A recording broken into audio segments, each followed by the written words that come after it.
Hey everyone, welcome back to Corporate Decoder. Today, Milestone Scientific Incorporated just filed their Def 14 proxy statement, and I am seeing a clear push for future growth that comes with a familiar risk. Quick note, this is not financial advice, just my take on public filings for educational purposes. The company is asking shareholders to approve a big increase in shares and new incentive plans, which is good for attracting talent, but it means more dilution is coming. Alright, let's dive into Milestone Scientific Incorporated, its latest proxy statement. This is the document where a company lays out everything shareholders need to know before the annual meeting, including what they're voting on. This year's meeting is set for the 27th of July 2026, and there are a few key proposals on the table. The most significant ones involve increasing the number of authorized shares and amending their equity incentive plan. First up, they want to increase the number of authorized shares of common stock from 125 million to 135 million. That is an extra 10 million shares they can potentially issue. And then there is the big one. They want to increase the shares available under their 2020 equity incentive plan from 11.5 million to a whopping 28.75 million shares. That is an increase of over 17 million shares for stock options and other awards. For shareholders, approving these proposals means the company gains a lot more flexibility. They can issue more stock for things like future acquisitions, raising capital through stock offerings, or granting more stock options to employees and executives. The big picture here is that Milestone Scientific is planning for future growth and wants the tools to make it happen. To attract and retain top talent, especially in competitive industries, offering equity is pretty standard. They are essentially saying they need more shares to be able to do that effectively. Now, let's look at where they stand with their current shares. As of the record date, they had about 88.4 million shares outstanding. This means that if they get approval for both proposals, they could potentially issue a lot more shares, which could lead to significant dilution for existing shareholders. Looking at their equity compensation plans as of the end of 2025, they had about 1.3 million shares remaining available under the 2020 plan. This clearly shows why they need to increase the reserve. The company also has its usual board committees. The Audit Committee oversees financial reporting, the Compensation Committee handles executive pay, and the Nominating and Corporate Governance Committee focuses on board structure and director nominations. For directors, the board is recommending 5 nominees. You can see their names listed here.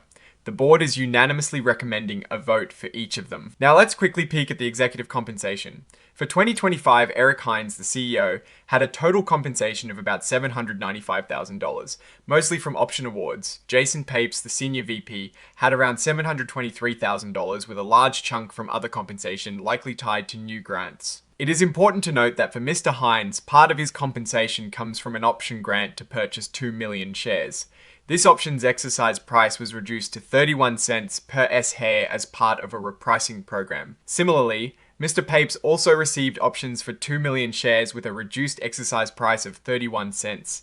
These repricing initiatives are common when options are underwater, meaning the exercise price is higher than the current stock price. In the pay versus performance table, we see how compensation actually paid compares to the company's financial performance. For 2025, the compensation actually paid to the CEO was over $1 million, which is higher than the reported total compensation. This is due to adjustments for equity awards, specifically adding back the fair value of unvested stock options, and looking at their performance, which is often tied to net loss. In 2025, the company had a net loss of over $5.7 million. This contrasts with their total shareholder return, which showed positive growth for the year. Looking at the ownership table as of April 2026, the directors and executive officers as a group owned about 9.22% of the company. This is a decent amount, showing management has some skin in the game. A major shareholder is BP4SPA, owning over 10% of the company's stock. Understanding their stake and influence is key. The 2020 equity incentive plan itself is described in detail. It allows for various types of awards, including stock options and restricted stock. The aim of such plans is typically to attract and retain talent by aligning their interests with shareholders. The company is asking for shareholder approval on these matters to ensure they have the resources for future growth and to continue attracting talent. In my view, the move to increase authorized shares and bolster the equity incentive plan is a clear signal that Milestone Scientific is positioning itself for future expansion and is trying to use equity as a key tool for that. This is a common strategy, especially for companies in growth phases. However, the potential for significant dilution is a clear risk for existing shareholders. If the company doesn't execute well and grow into the increased share count, the value per share could decrease substantially. The financial table shows a net loss in 2025, So they definitely need future growth to justify this share issuance. What I'm actually looking for is the execution plan to drive that growth and positive net income for the business. Oh, and the research tools I actually use are linked in the description. They help keep this channel going. That is my take. Stay decoded if this analysis was valuable. Hitting that like button really helps. And subscribe for more deep dives. Don't forget to check out the Discord in the description.